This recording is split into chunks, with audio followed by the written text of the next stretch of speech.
Opisyal lang sinimulan ang pagpatupad ng digital system dito sa Maharlikan Tribal Market Main Branch, Maharlika Nation bilang bahagi ng patuloy na modernisasyon ng sistema ng kalakalan sa loob ng pamilihan. Matatanda ang kahapon ay isinagawa ang pagsiset up ng signal at iba pang technical na paghahanda upang masiguro ang maayos na koneksyon at tuloy-tuloy na operasyon ng digital transactions. Ngayong araw handa na ang merkado para sa aktwal na paggamit ng sistemang ito ng mga mangangalalakal at mamimili. Ayon sa mga kinauukulan, layunin ng Maharlika Nation Management na gawing mas mabilis, mas ligtas at mas organisado ang mga transaksyon sa loob ng Maharlikan Tribal Market Main Branch sa pamamagitan ng digital system. Inaasahan din na mababawasan ang abala sa pagbabayad at magiging mas malinaw ang talaan ng mga bintahan at palitan ng produkto.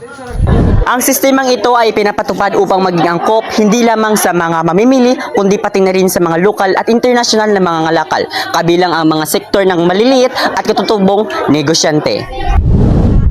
Sa unang araw ng implementasyon, patuloy ang pagbibigay ng gabay at paalala sa mga stall owners at vendors hinggil sa tamang paggamit ng digital system. May mga nakatagalang personal na tutulong upang masiguro na maayos na maisagawa ang bawat transaksyon at agarang marisolba ang anumang technical na concern.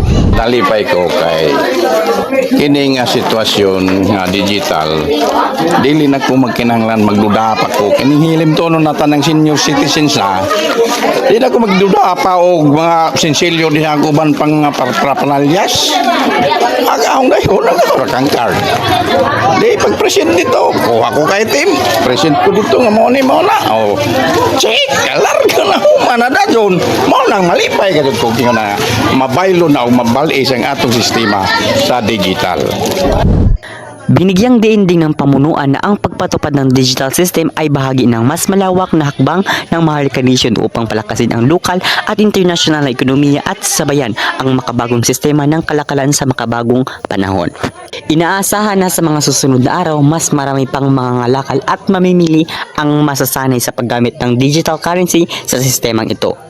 Patuloy rin ang pagsusuri at pagmumonitor ng mga kinaukulan upang masiguro ang maayos na daloy ng operasyon at ang patuloy na serbisyo sa loob ng pamilihan.